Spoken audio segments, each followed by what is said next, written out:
lunes tienes el reto de escucharnos en este ejercicio periodístico. No lo olvides, Reporte México. Reporte México, solo por Radio Seguridad, las nuevas tecnologías en línea.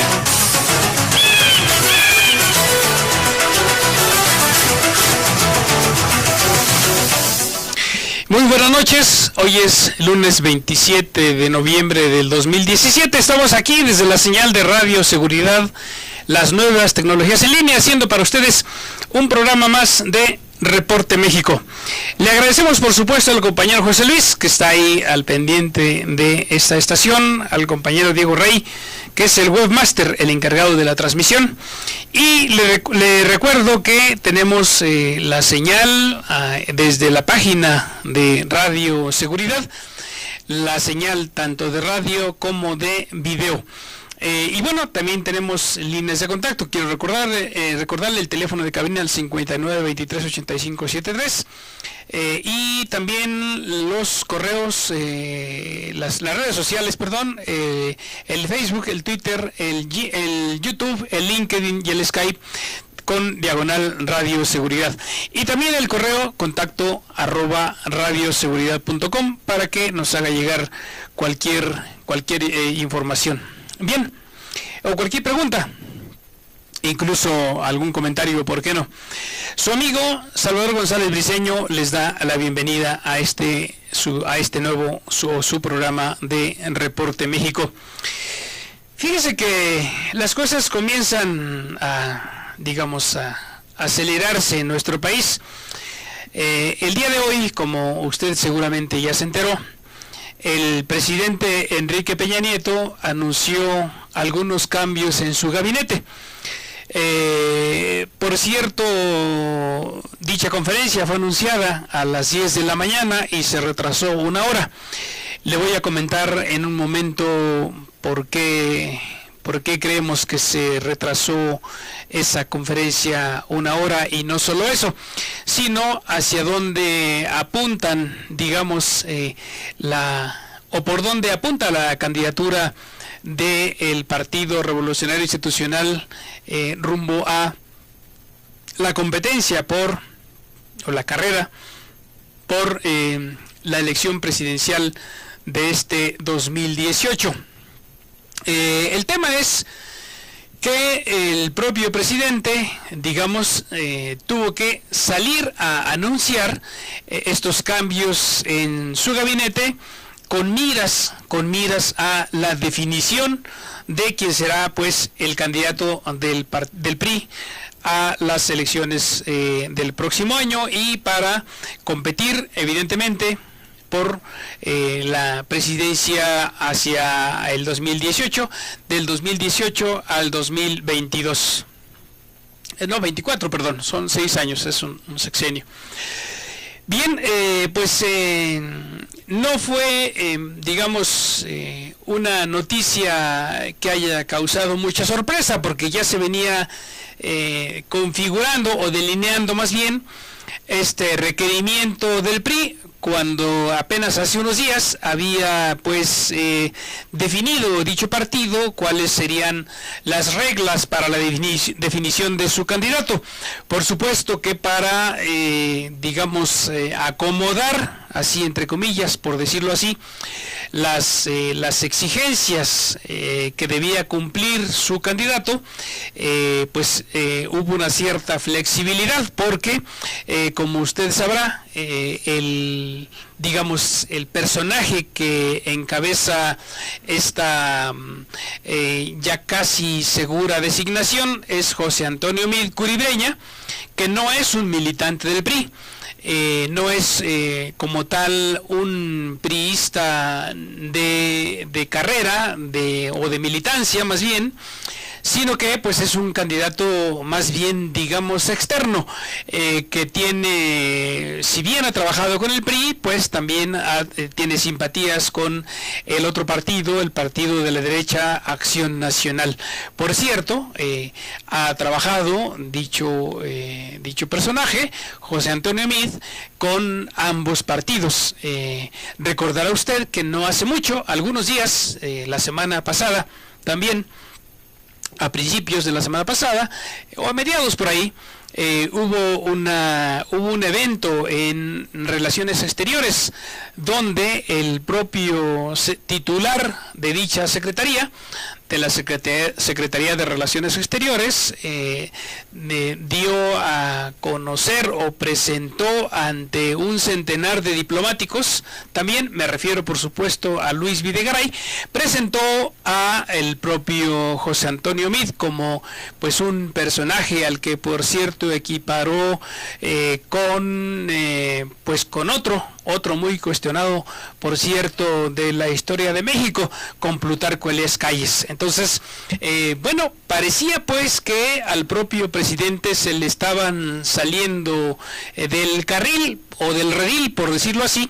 esta definición o decisión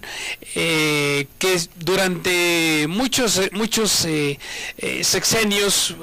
al final del sexenio fue por supuesto una carta que solamente el presidente en funciones podía hacer, pero vaya que si el PRI ha venido perdiendo, digamos, los controles, pero no solo el PRI, sino más bien el propio presidente, o el presidencialismo ha venido sufriendo una suerte de desgaste, de modo que cada vez desde 1993, me parece, cuando aquel candidato fallido del PRI, de entonces a la fecha, me refiero a Luis Donaldo Colosio, por supuesto, de ahí a la fecha se ha venido complicando el ejercicio del presidente en turno para asignar o designar, digamos, al que sea el candidato sucesor, cuando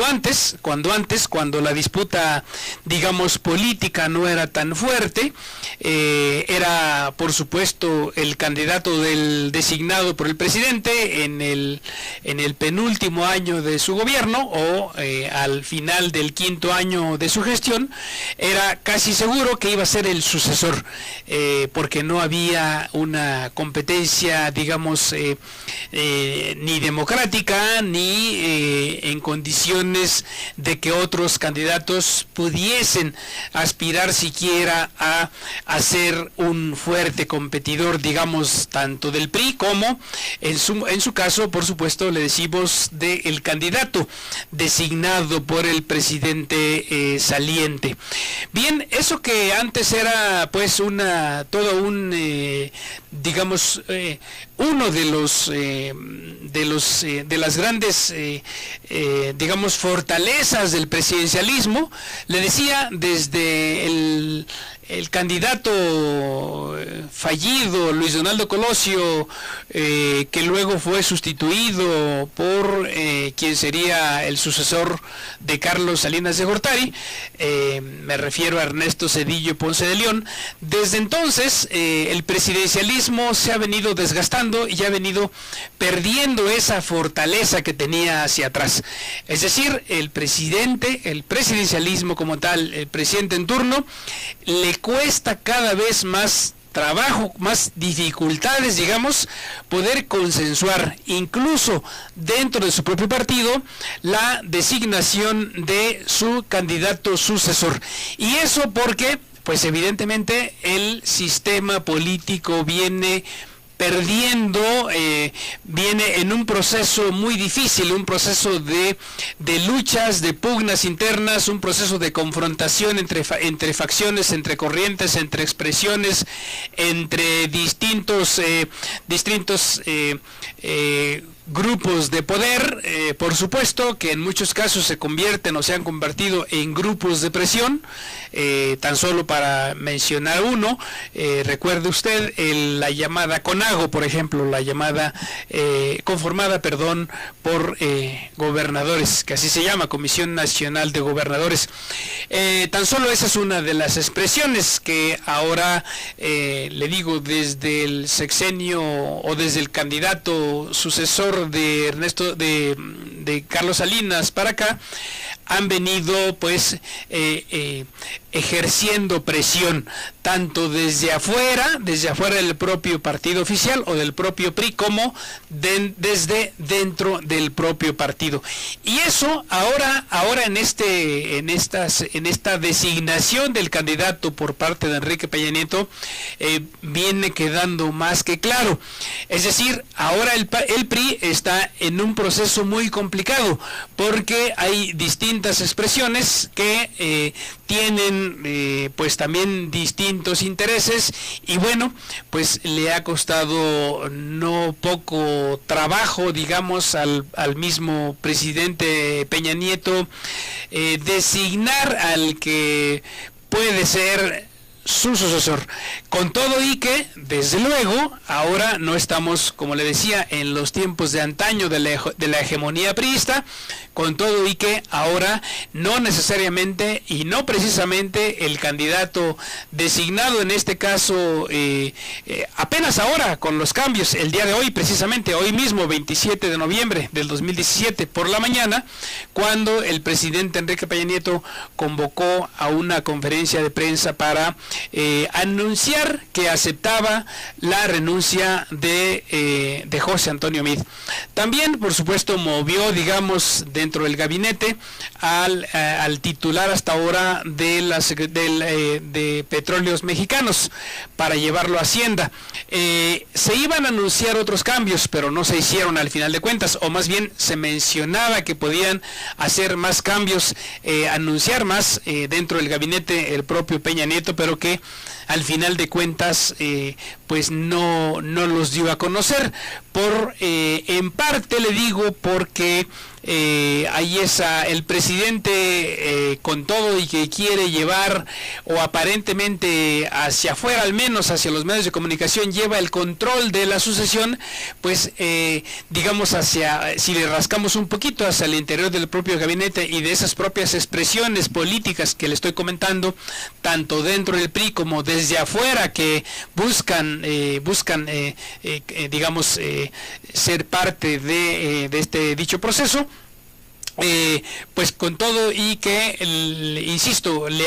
aparentemente la cosa va bien, pues hay sus complicaciones y el presidente tiene sus dificultades, y por eso el atraso, por cierto, de una hora en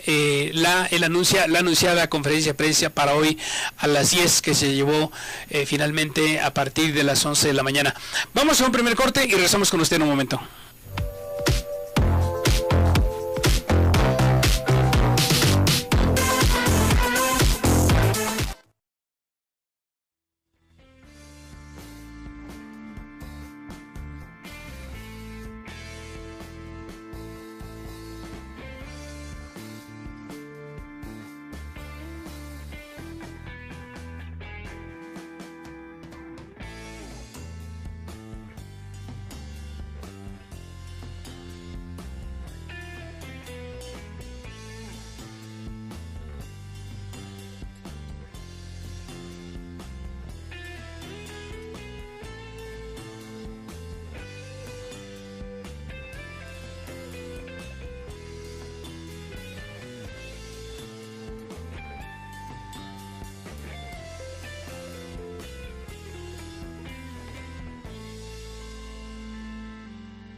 Estamos de regreso con nuestro tema de hoy, el tema de los cambios en el gabinete del actual presidente Enrique Peña Nieto, con rumbo a la designación del candidato por parte del PRI a la presidencia de la República. Le decía que la conferencia había sido anunciada a los medios de comunicación para las 10 de la mañana, finalmente arrancó alrededor de las 11 a.m. Le decía que hay una suerte de dificultades, digamos, por ponerlo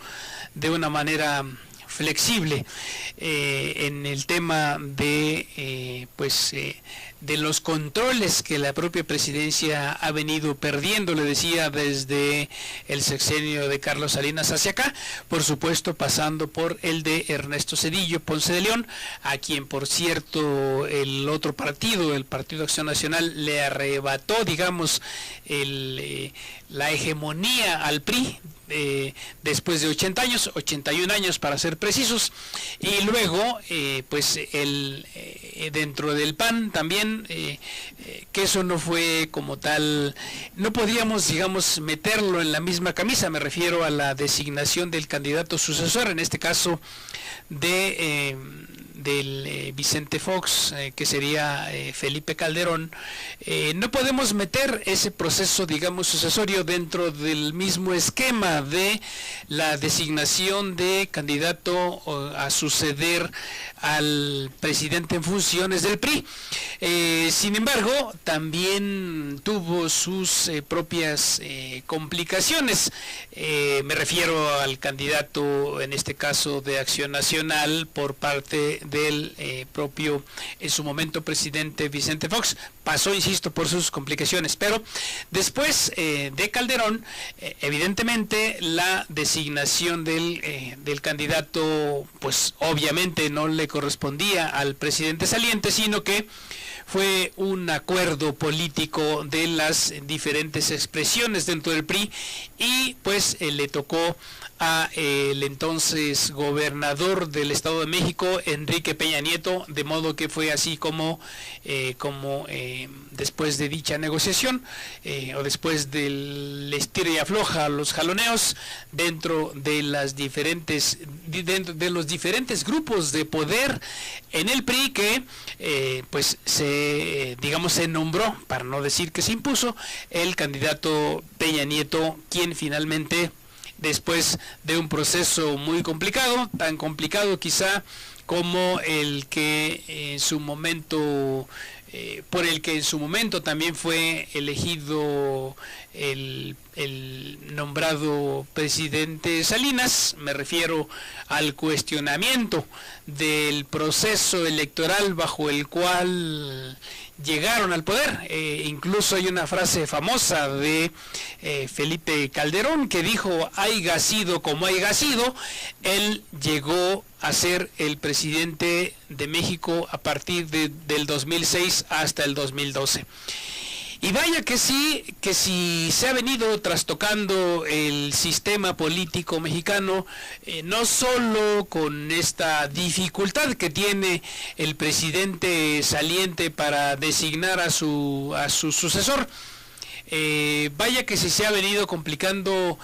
no solamente por las pugnas al interior de los partidos. En este caso estamos hablando del PRI, insisto, no hablamos del PAN, con todo y que también ahí hubo sus complicaciones o sus dificultades para la designación del siguiente. En el caso, insisto, de Fox a Calderón, hubo sus complicaciones. No es el mismo esquema del PRI, pero vaya, insisto, que sí han existido complicaciones o dificultades del presidente ahora Enrique Peña Nieto para designar, digamos así, entre comillas, también a su posible sucesor. Le decía, hay distintas expresiones, pero mire que le voy a decir nada más una, que me parece que ya lo comentamos en una plática anterior, del origen del propio José Antonio Meade Curibreña. En un momento le daré a conocer, leeré algunas de sus principales, líneas de su currícula, de los espacios dentro de la administración pública que ha ocupado el propio José Antonio Meade. Le decía, tanto y como usted quizá lo sabe, él ha trabajado tanto con el PRI como con el PAN, o viceversa, si usted lo quiere, pero bueno, el caso es que a José Antonio Meade, para empezar, no se le reconoce como un candidato del PRI, para empezar. El hecho de que el Partido Revolucionario Institucional haya cambiado las reglas, o como ellos llaman, el método para poder aceptar a un no militante, mire que se ha llevado un proceso muy complicado dentro de las expresiones del propio Partido Revolucionario Institucional. Es decir, ha habido un tira y afloja muy complicado entre las expresiones o las corrientes al interior del partido para hacer posible o factible, digamos, el nombramiento o la designación de un candidato que en este caso pues muy forzado se lo dejaron hasta el final al propio presidente, como es el caso de José Antonio Meade. Le digo que fue un proceso, ha sido un proceso forzado porque, para empezar, pues no es priista como tal y no se le reconoce como priista como tal a José Antonio Meade. Ese es el primer eslabón perdido, por llamarle de alguna manera. El siguiente eslabón es que el propio presidente, dada esa disputa, digamos, no solo que le ha generado dentro de su partido, que le ha generado ciertas complicaciones, también las ha tenido porque, pues, como un digno, candidato, por llamarle así, de la tecnocracia neoliberal, como tal, José Antonio Meade no es del equipo de Enrique Peña Nieto, no es del equipo de los Atlacomulcos, no es del equipo del Estado de México, sino que es un candidato que viene de la vertiente tecnocrática que gobierna este país desde 1988 y que comenzó a enraizar durante el sexenio anterior con Miguel de la Madrid. Me refiero, por supuesto, al llamado Grupo Compacto que encabezaron más bien los Salinas. Insisto, se gestaron como grupo ya de acción política durante el sexenio de Miguel de la Madrid, y luego pues llegaron al poder con todas las trampas que usted se puede imaginar, porque ahí están las boletas electorales que fueron quemadas. Fue incinerada en la Cámara de Diputados una sección donde se guardaron las boletas que eran el testigo fiel de el cruzamiento de boletas de la elección de 1988, que se ha dicho desde entonces a la fecha, la sospecha de que se hayan quemado dichas boletas, de que el triunfador en ese caso de esa elección fue el candidato opositor, por cierto también un expriista, el ingeniero Cuauhtémoc Cárdenas Solórzano. Pero pues bueno, el sistema político así ha venido funcionando desde entonces, controlando también el aparato político electoral, de modo que esta sociedad mexicana ha venido padeciendo, óigalo bien, padeciendo la imposición de políticos como presidentes que no precisamente han sido electos por la voluntad popular, por la voluntad ciudadana, por el voto de los mexicanos. Porque, por cierto, hablando de la tecnocracia, han venido imponiendo un modelo económico del cual le hemos platicado muchas veces, que se ha convertido en un lastre para este país. Y mire que, ¿por qué le menciono lo del modelo económico? Pues muy sencillamente porque ese modelo económico está yéndose a pique. que por lo menos ese es uno de los saldos, digamos, de la negociación a la que empujó el presidente estadounidense Donald Trump con el llamado Tratado de Libre Comercio de América del Norte, NAFTA por sus siglas en inglés y TELECAN por sus siglas en español. Uno de los primeros saldos de dicho proceso por el que ha venido presionando Donald Trump es el de el fin del modelo neoliberal, al menos en los términos en los que los gobiernos latinoamericanos, algunos de ellos, muchos, la mayoría, como Chile, como otros países y el nuestro, me refiero a Chile y a México, un poco Perú también, porque han sido de los países que más han adoptado dicho modelo a pie juntillas, si no es que, como dice el dicho, más papistas que el Papa, lo llevaron a término más allá de los propios países que originaron este esquema de desarrollo centralizador y concentración de la riqueza, como son Gran Bretaña y los Estados Unidos. Bien, pues ese dicho saldo de la ruptura del TELECAN es precisamente en México, y eso lo debemos entender todos los mexicanos. Nos debe quedar muy claro que uno de los saldos es el fin del proceso neoliberal en nuestro país, o por lo menos, fíjese bien, por lo menos el fin de la tecnocracia, porque ya no tiene nada que hacer la tecnocracia en el poder en México, y eso, insisto, debemos tenerlo claro, porque en un país que se dice democrático, que en un país que presume que ejercita la democracia, en un país como el nuestro, donde la Constitución sustenta un modelo democrático de desarrollo, tenemos los mexicanos la opción de poder echar afuera a los tecnócratas neoliberales que en este caso vienen digamos, sucediéndose desde Salinas. También el propio Ernesto Zedillo viene de esa vertiente,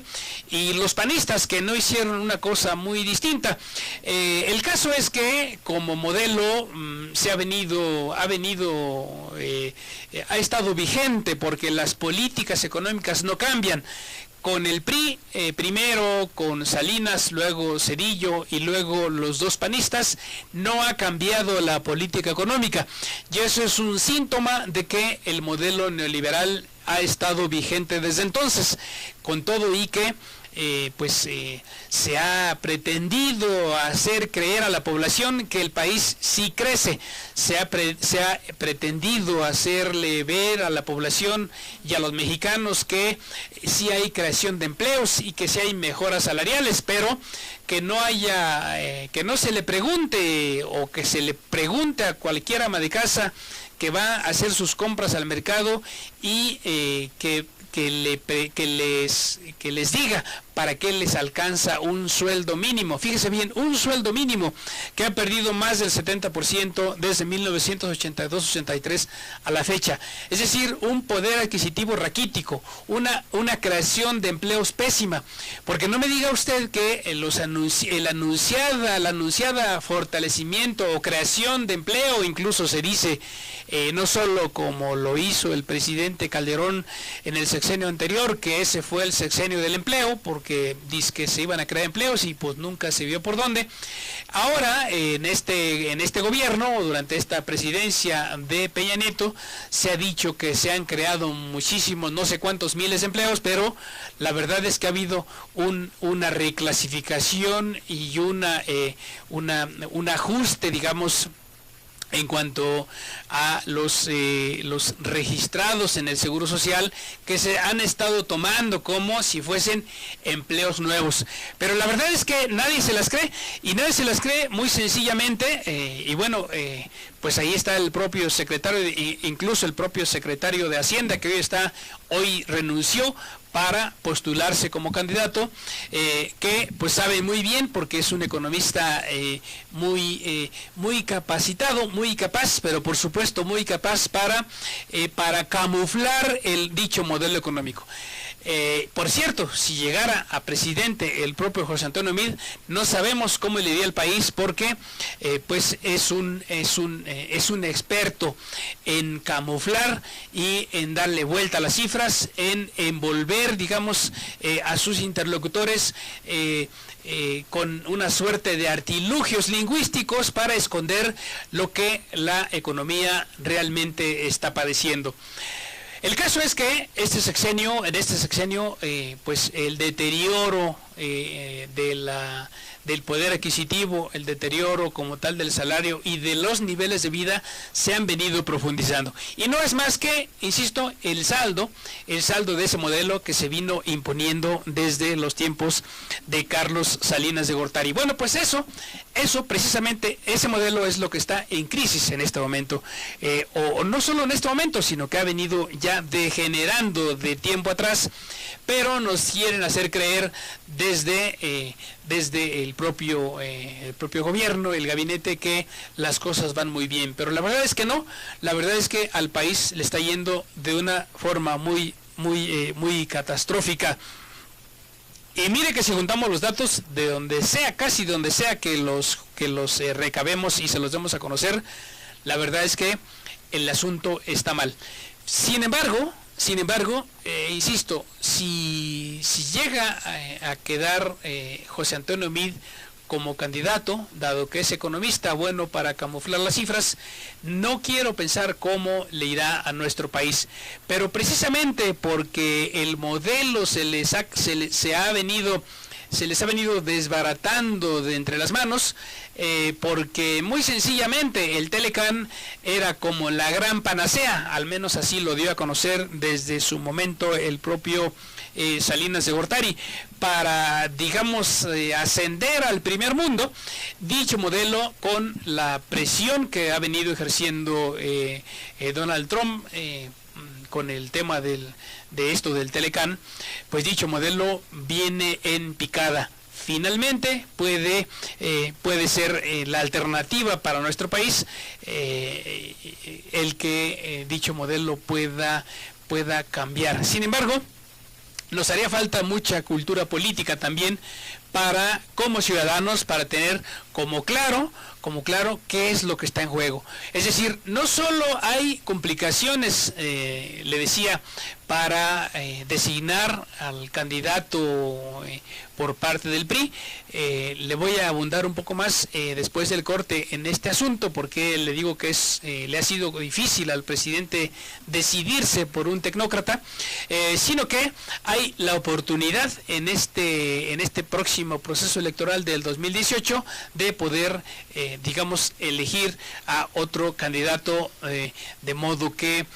nuestro país pueda realmente avanzar, realmente plantearse los vicios de la democracia hasta ahora seguida, que nos permita, pues, digamos, comenzar a mirar nuestros propios defectos como país y ver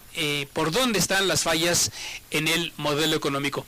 Vamos a un siguiente corte, regresamos en un momento, vamos a abundar sobre el tema de las complicaciones que ha tenido Peña Nieto para asignar a su posible sucesor.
Bien, le decía que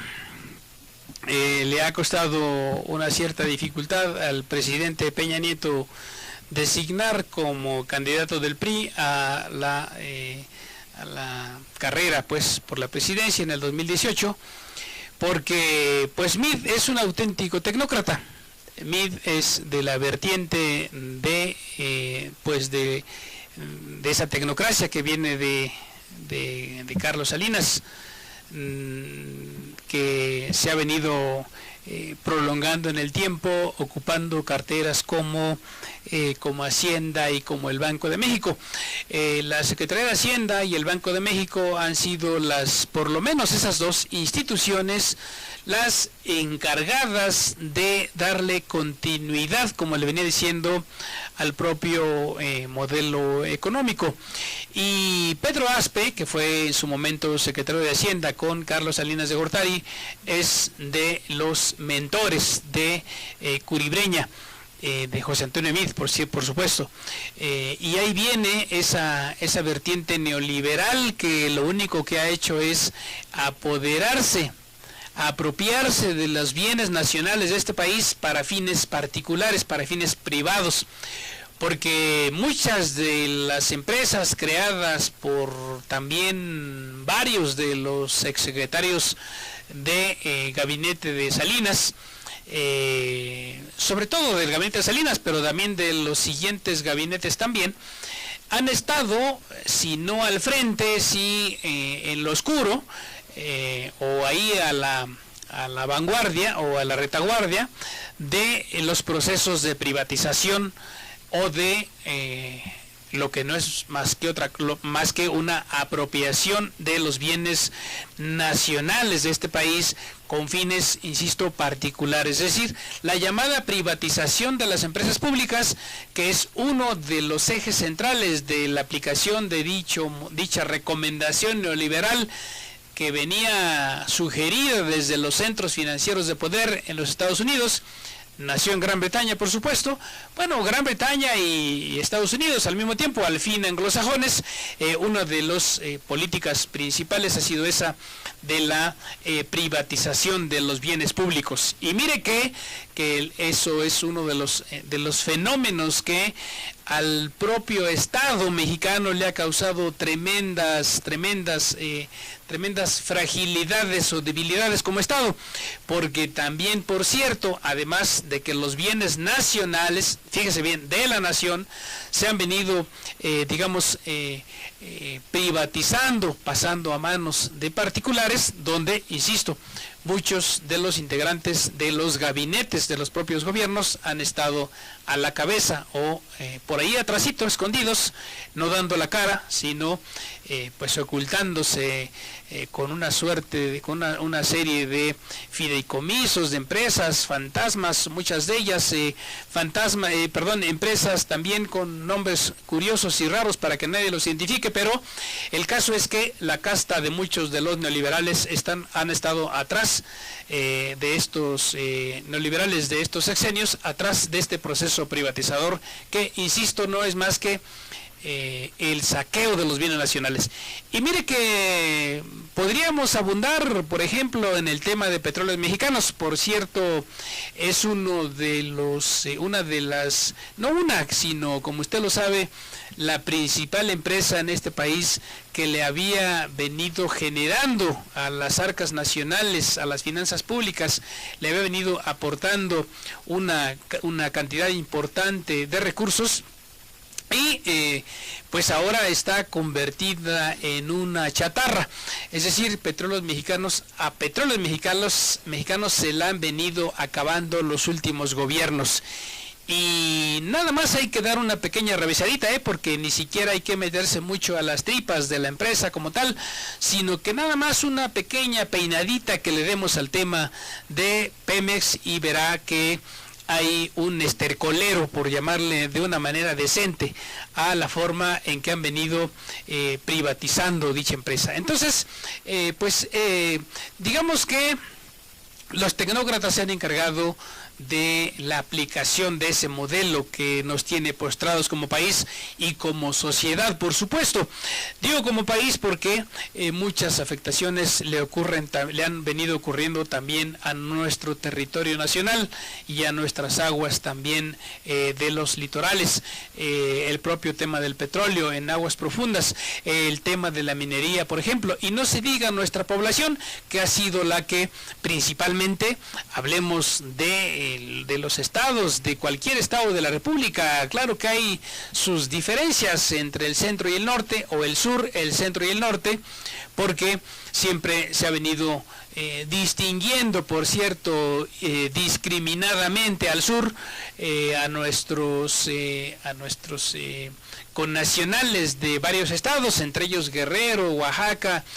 no se diga Chiapas, en fin, digo, les ha venido, digamos, discriminando porque no han podido, el gobierno no ha sabido o no ha querido, o el Estado como tal nunca ha aplicado una política que realmente se preocupe por incorporar a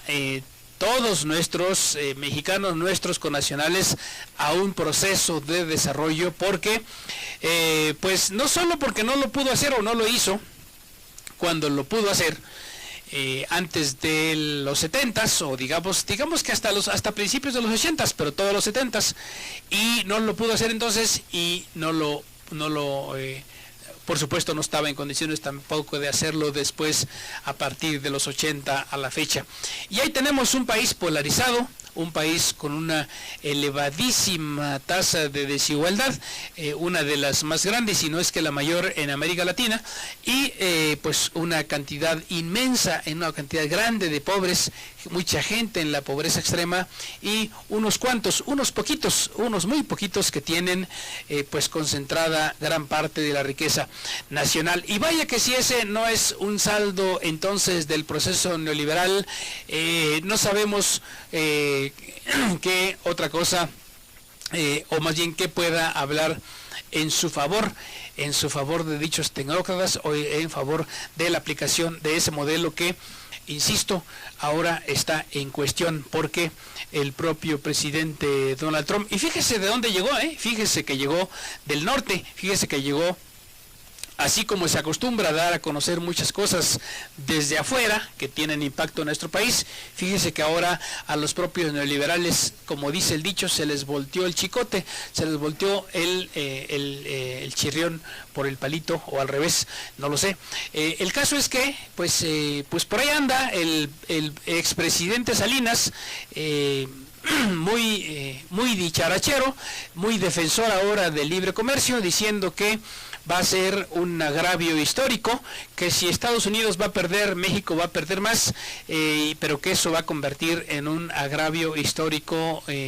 para ambas naciones, cuando cínicamente, por cierto, recuerda las invasiones y los despojos territoriales por parte de Estados Unidos durante su periodo o su proceso expansionista hacia México, cuando eso debió haber tenido presente, cuando negociaba, incluso antes de meterse a un proceso de alianza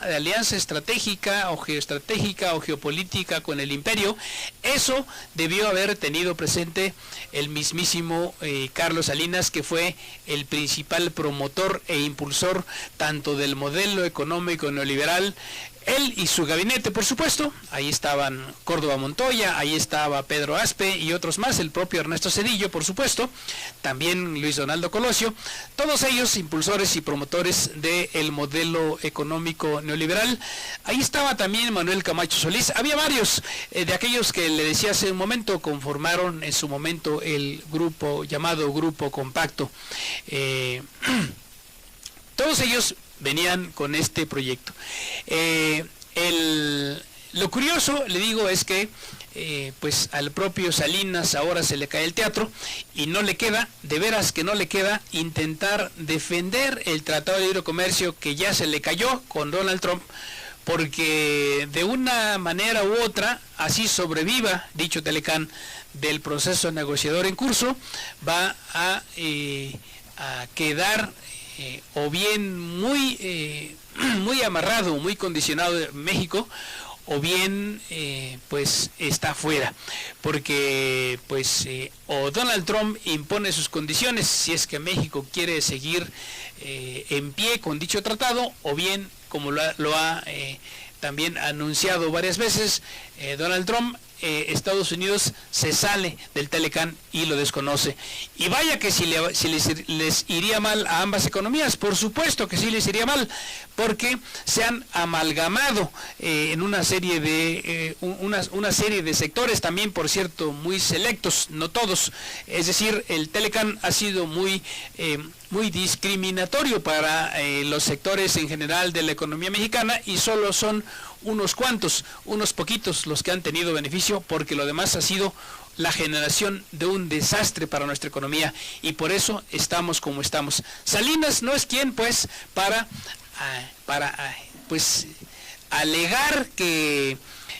va a ser un desastre histórico para nuestra relación y que lo mejor sería seguir en los acuerdos porque estos son civilizatorios, pero resulta que ni siquiera ese discurso de el daño histórico para ambos países y la propia relación, de veras que ni siquiera eso le alcanza a Salinas para seguir defendiendo lo indefendible. Y mire que esa es parte de la oportunidad. ¿Por qué le decía pues que a Peña Nieto le ha costado trabajo la designación del candidato? Pues porque Mid no es priista, porque Mid no es de su grupo de político, ni del Estado de México, ni de Tlacomulco, ni de ningún otro. En todo caso, el que se acercaba más, digamos, que le era más afín, es el exsecretario, el secretario de Gobernación en turno todavía. Por cierto que en muchos de las encuestas ha aparecido un tanto por arriba del propio Mid. Me refiero, por supuesto, al secretario de Gobernación, Miguel Ángel Osorio Chong, que en todo caso el propio Chong bien sí podría ser de la expresión política,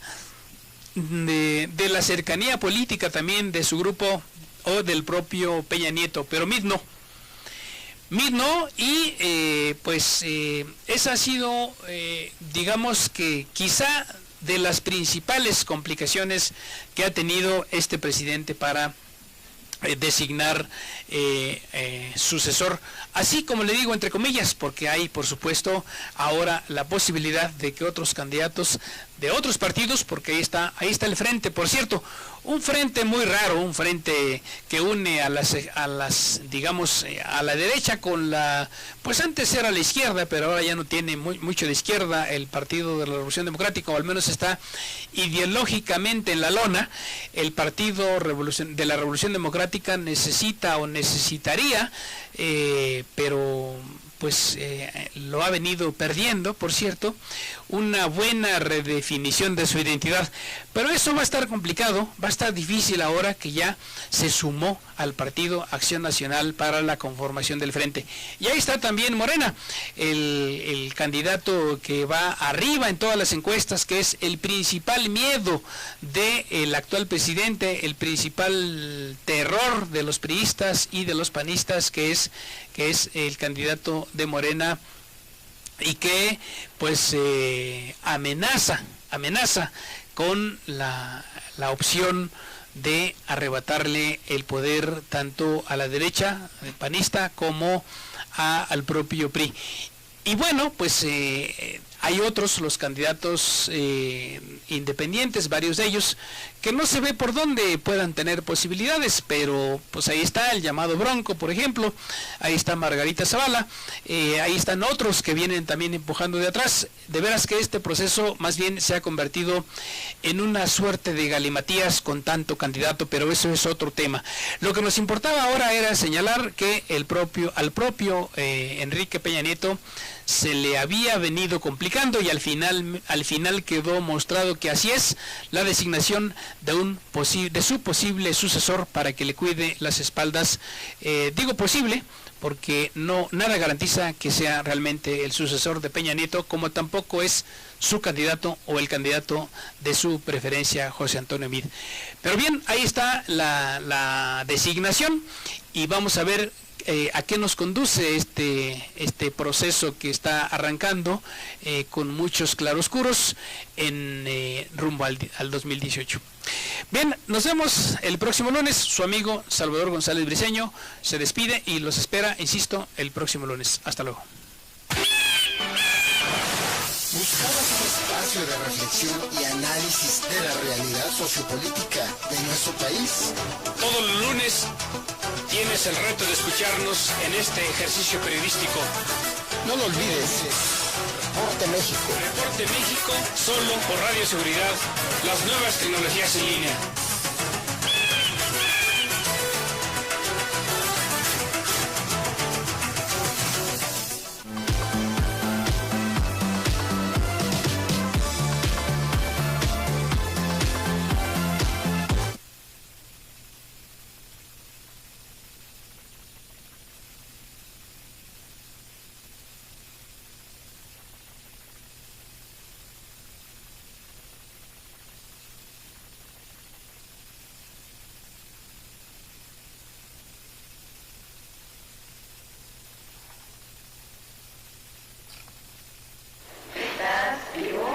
Parece que es mentira que un día dije que me mataría tomando, no había ni sellado el ticket. Son esas pláticas que dejan algo del sermón, ir cabuleando con el gordo pinche dick bread. Con estas barras se